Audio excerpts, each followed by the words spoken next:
Hello, my name is Glenn Monroe and I'm the owner of Brain Diesel, and in today's video I want to show you how to do hyperlinks. Now hyperlinks are something that you've stumbled across time and again, but you may not understand completely what you can do. I'm going to show you how we can use these in Excel and Word and PowerPoint to make our documents much more interactive. So we're going to start with an Excel document here. Now a hyperlink, what you've experienced before, is that when you type in a web address like google.com, it underlines in blue. And if I hover over that, you see a little pop-up say, hey, this will take you to google.com. If I click there, it opens up a web page. Same goes for email addresses, where if I have Outlook installed, if I hover over this, you will see that it says mail to glenn@braindiesel.ca. So that would open an email address to me. And that's how most people discover them. But hyperlinks are a lot more than that. I've put in the shape, just by inserting a shape. I've put in a picture here, and I've typed in some text. Now I can make any of these be hyperlinked. Let's start up here. I want to link from this cell. So I click on that cell and I'm going to insert a hyperlink. And this window shows up. And this window is the same overall in Excel, Word, PowerPoint. It doesn't really matter. But I've got different options. An existing file or web page, place in this document, and create a new document or email address. So we'll start here, creating a file or web page.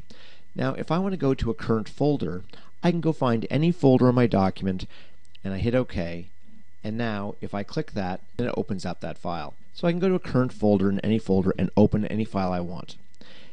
There's a Browse Pages option, which is really messy looking. I'm going to skip that one. But recent files, if I've opened a file recently, I can just take a current something I have used recently and link to that instead of trying to find the folder it was in. So that's a nice simple way of going to existing files I have to bring those to the surface. Now more often what you may want to do is go to a web page. For instance, same as if I typed google.com. Well, what I could do is I can go in here under the address bar.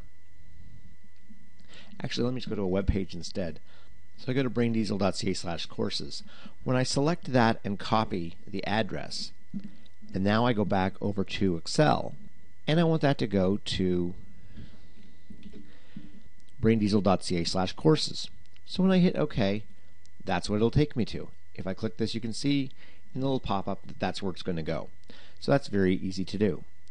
Now I'm going to right click here and I'm going to edit my hyperlink again. So existing file or web page, I've got the web address, but instead of having it say what it says there of the http:// all that stuff, I can change a screen tip. So instead of, I'm going to click a screen tip here, and the tip I want to put in here is get pumped. Now when I hit OK and OK, when you hover over it, that's what it tells you. So if you're copying a web address and the web address is a really, really long one, and it's going to get really sloppy looking, you could put in something simpler in a screen tip very easily.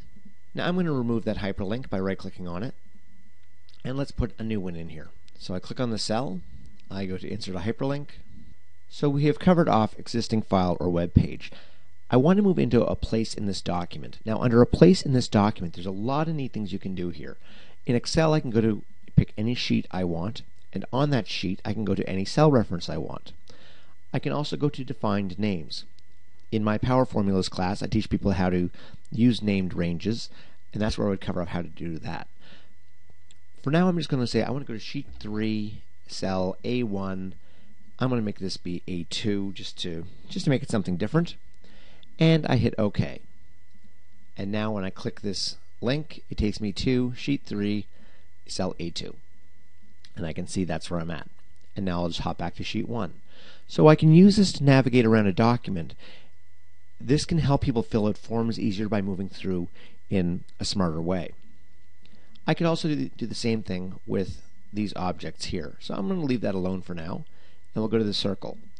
I'll put a hyperlink on the circle. Instead of a place in this document, let's go to the next one. Create a new document. Now, if I do create a new document, I can create a new Excel sheet or Word document. I've yet to find a really good reason for using this one.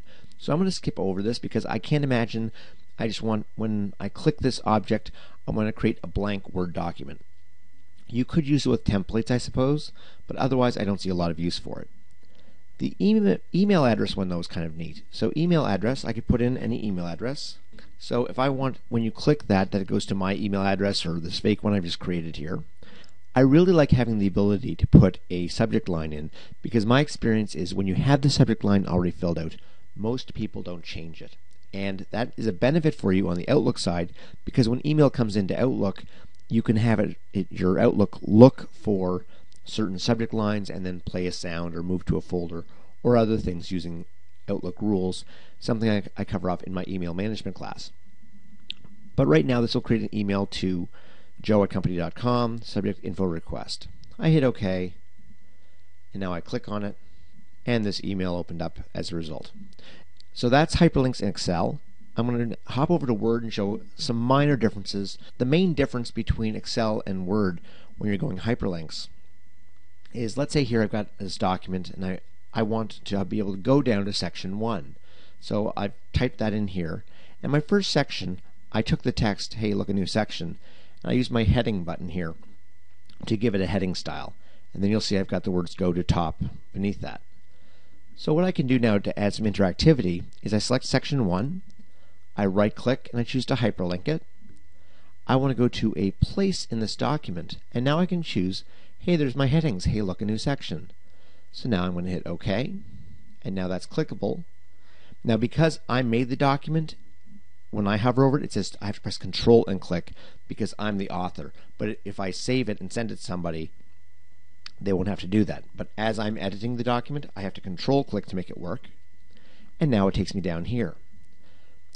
Now to get back to the top, I put in here in a really small font, go to top, which I will right click, and I'm going to hyperlink that to the top of the document, and I hit OK. And now again, because I'm editing, I have to Control click it. But I have the ability now to hop back and forth. So this you often see in web pages with frequently asked questions, to hop down to question 1, 2, 3, and go back to top. You can add some navigation now to your Word documents using this. In PowerPoint, what you can do with hyperlinks are, I've got my 5 slides here. I'm going to throw an object on the slide. Let's go with this one right here. And I'm going to put a hyperlink on that to a place in this document. And I can choose to go to my first slide, last slide, next slide, previous slide, or I can go to hop right to slide 4 or slide 2, or whichever slide I want to go to. So this is going to go directly to that slide for me. I hit OK, and nothing happens now until I'm actually running the presentation, which unfortunately I can't show you on screen because I'm recording a separate screen. Just take my word for it that when I'm on the presentation, this is clickable and takes me right to slide 4. I hope this has helped you. If you would like more information on Microsoft training, please check out my website at braindiesel.ca.